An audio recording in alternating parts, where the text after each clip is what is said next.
Okay, so day 9 na po tayo ng impeachment trial ni Vice President Sara Duterte. Today po, July 22, 2026. So, continuation lang naman po pag-present kay NBI Director Melvin Matibag today. At hindi na po nagkaroon ng redirect or recross examination. Pero yung pinaka-interesting pong development, kung ako po ang tatanungin nyo, sa hearing today or sa trial today, ay itong statement ni Senator Judge Robin Padilla na sana hindi one-sided ang ating prosecution. So kung titingnan lang po natin siya at face value, talagang mukhang mapapaano tayo, yung ano kaya ang ibig sabihin nito ni Senator Judge? Kasi sa tingin ko po, reasonable naman na yung maging presumption ng ordinary member ng taong bayan ay dapat lang maging one-sided or bias yung prosecution kasi yung trabaho niya ay prosecutor, therefore to prosecute. Pero para po mas maintindihan nyo talaga kung ano ba yung duty naming lawyers when it comes to prosecution of cases, i-discuss ko po for today yung Code of Professional Responsibility and Accountability po namin. Kasi meron pong mga misconceptions and presumptions when we talk about prosecution at defense. Hindi po yan kasi simple na pag prosecution, you will just prosecute at pag defense, you will just defend your client. That's not the main purpose. So, i-explain ko po talaga sa inyo kung ano yung trabaho po namin, yung obligation, duty po namin sa kapwa namin Pilipino, sa taong bayan, and of course to our constitution, to the laws, and to the rule of law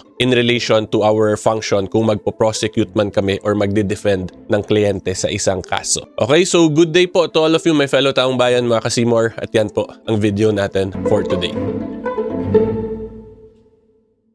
Okay, so konting facts lang po muna tayo para maintindihan nyo po talaga yung full context. So today nga po is the continuation lang yung pag-present kay NBI Director Melvin Matibag. Tapos yung isa po kasing questionable na nangyari sa pag-present sa kanya is yung tungkol sa testimony ni Las Cañas. So ang nakita kasi ng defense doon, unsigned yon yung pleading na yon. Tapos doon nga lumabas yung sinabi ni lead prosecutor Luistro na sa ICC daw hindi naman kailangan signed kasi yung mga statements. And then yung napasabi po si Presiding Officer Escudero na we are not the ICC. So yun yung isang questionable, kaya dun kasi nagmula itong line of questioning ni Senator Padilla. Kung ako pong tatanungin ninyo based lang sa observation ko dun sa flow ng question and answer portions niya and eventual na gusto niyang puntahan talaga kasi tinetest niya yung credibility dito ni NBI Director Matibag as a witness. Pero hindi lang na fully na pukpok po talaga ni Senator Judge Robin Padilla kasi medyo nagka-slight commotion po dito sa Senate trial na to or sa plenary po during that part of the trial kasi yun yung yung may mga tumatawa, may mga remarks nung sinabi niya ni Senator Padilla yung dapat hindi maging one-sided. Tapos sinasabi nga doon ni Senator Robin, hindi pwede yung ganyan na nagsaside remark, nagsaside comment, so on and so forth. So yan po yung understanding ko and I believe is the pinaka-context kaya bakit umabot sa ganung line of question si Senator Padilla na hindi dapat maging one-sided yung prosecution. Okay, so ngayon po, with that said, ipapakita ko muna sa inyo yung Code of Professional Responsibility and Accountability namin. So ito po yung batas na nag-govern sa aming mga lawyers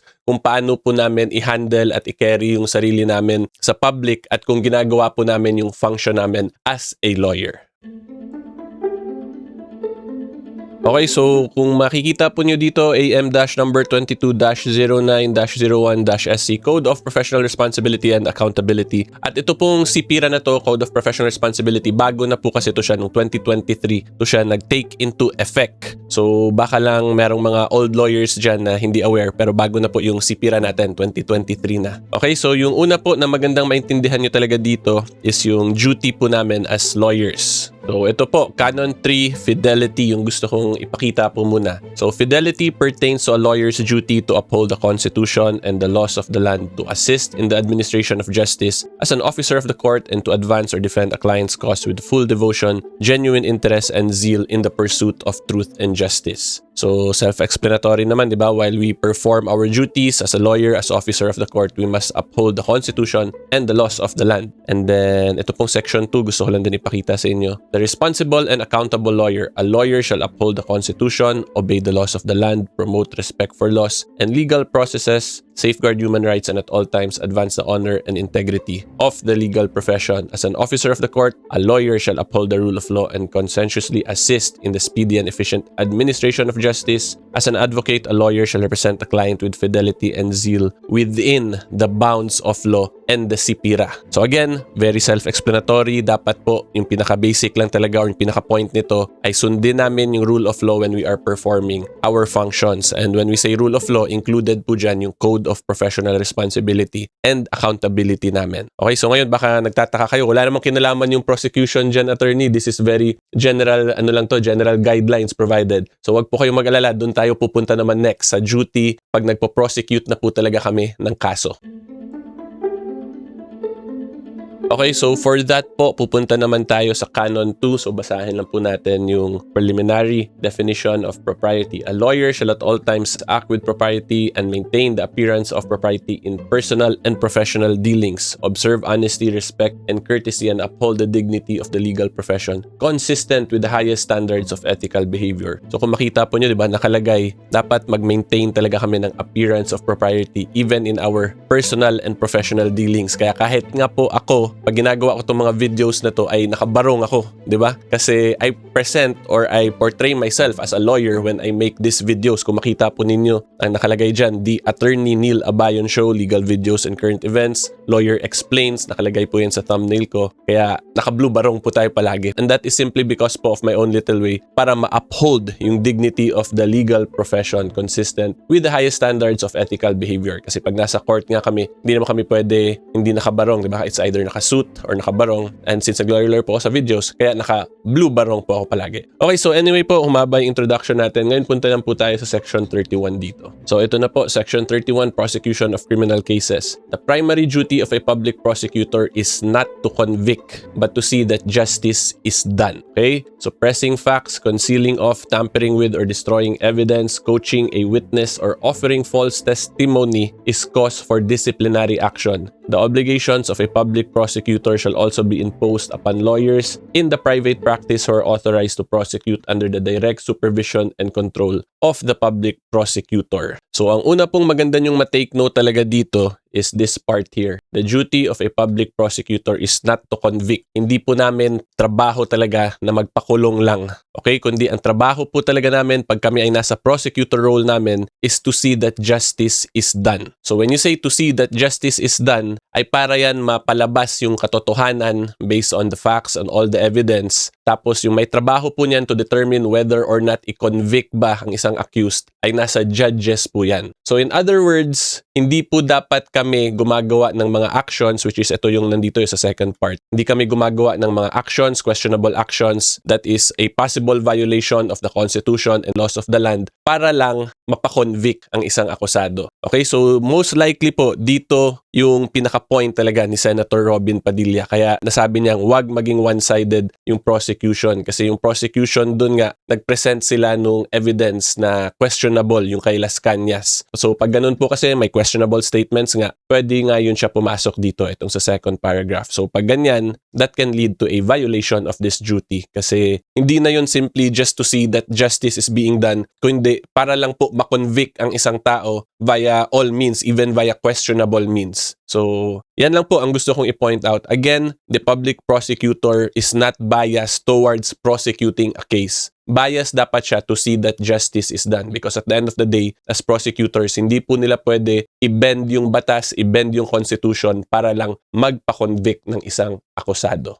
Because again, our duty is to see that justice is done para lumabas po yung katotohanan via all the facts, evidence, witnesses, documents submitted, and bahala na po yung korte mag-convict dyan. Hindi po kami dapat nagbe-bend ng law, mag-suppress ng facts, conceal, tamper, destroy evidence, coach a witness, offer false testimony para lang mapakonvict. Pag ganun na po, that is against our code of professional responsibility when we are wearing our prosecutorial role as lawyers. Okay? And then next po, magdi-discuss na lang din ako ng case regarding the duty of the prosecutors para mas maintindihan nyo po talaga. So this one is GR number 245926, July 25, 2023, People of the Philippines versus XXX, accused appellant. So ano na po, kinonceal yung identity dito nung affected or aggrieved party, hence the letter XXX ang ginamit. So, kita nyo naman po, no, medyo maliit lang. So anyway, ito po yung pinaka gusto ko i-point out talaga dito. Pertinently, the prosecutor should be mindful of their duty under the newly promulgated Code of Professional Responsibility and Accountability, that their primary duty is not to convict, but to see that justice is done. Their overzealousness in prosecuting an accused will never justify a trampling of their constitutionally protected right to be fully informed of the nature and cause of the crime being charged. So again, this is just a reminder to the prosecutors na wag i-bend yung constitution, yung mga ordinary statutes po natin sa pag-prosecute ng kaso nila. Kasi pag gawin po nila yon, hindi pumapasok doon yung to see that justice is done. So anyway, again, the main point lang po is that may tama naman yung point ni Senator Robin Padilla. Hindi lang niya na-explain ng maayos yung full context. But I am assuming ito yung gusto niya i-point out dito na wag maging bias yung prosecution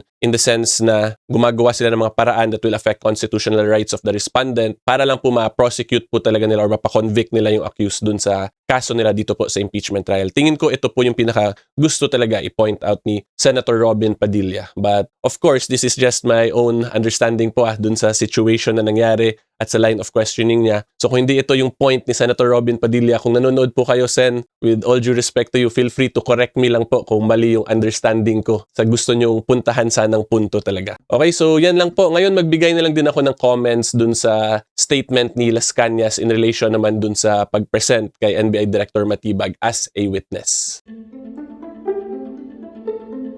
So quick break lang mga ka-Seymour, gusto ko lang po kayo i-remind na hopefully po you can like this video and mag-subscribe din sa YouTube channel ko kasi 100% free po yung YouTube subscription. Tapos kung gusto naman po ng behind the scenes /Maritesan sa Facebook naman po kayo mag-follow. And of course, salamat din po sa lahat na nakasubscribe na. We have recently crossed po 464,000 subscribers sa YouTube. Konting-konti na lang po, mag 500,000 na tayo kaya hopefully po makonsider ninyo mag-subscribe. Okay, ngayon po, tuloy tayo sa discussion.